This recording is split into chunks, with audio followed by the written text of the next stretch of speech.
আও মাও খাও, ওয়াজিহার গন্ধ পাও।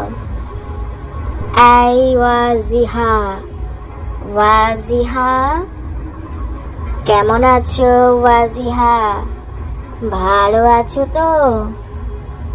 আমি লালটু ভূত এসেছি ওয়াজিহা। তুমি তো আমার কথা শুনছো না ওয়াজিহা। তুমি বেশি বেশি করে খাচ্ছ না, ঘুমাচ্ছ না, তাই না ওয়াজিহা? তোমার নামে অনেক নালিশ আছে ওয়াজিহা।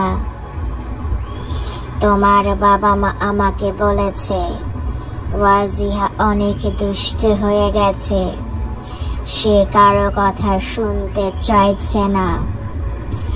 তাই আমি অনেক রাগ হয়েছি এটা শুনে তোমার উপরে ওয়াজিহা।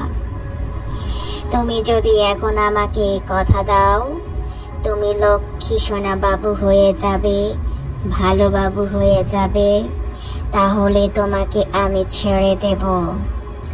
আর তুমি যদি বলো আমি সব সময় দুষ্টামি করব, কারো কথা শুনবো না, গুরুজনদের কথা অমান্য করব, পড়াশোনা করব না, তাহলে তুমি রেডি থাকো ওয়াজিহা।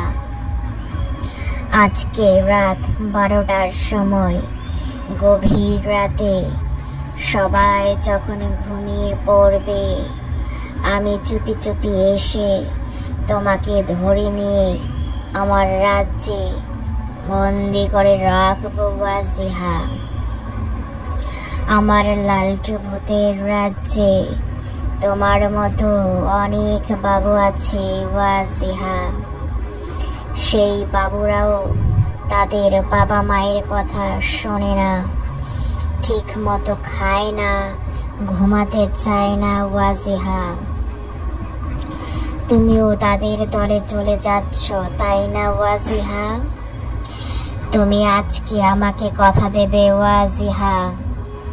তুমি বাবা মার কথা শুনবে, ঠিক মতো খেয়ে অনেক পড়াশোনা করে বড় হয়ে তুমি প্লেন চালাবে, তুমি হবে পাইলট, আকাশে আকাশে উড়ে উড়ে ঘুরে ঘুরে বেড়াবে আমাদের ওয়াজিহা, তাই না?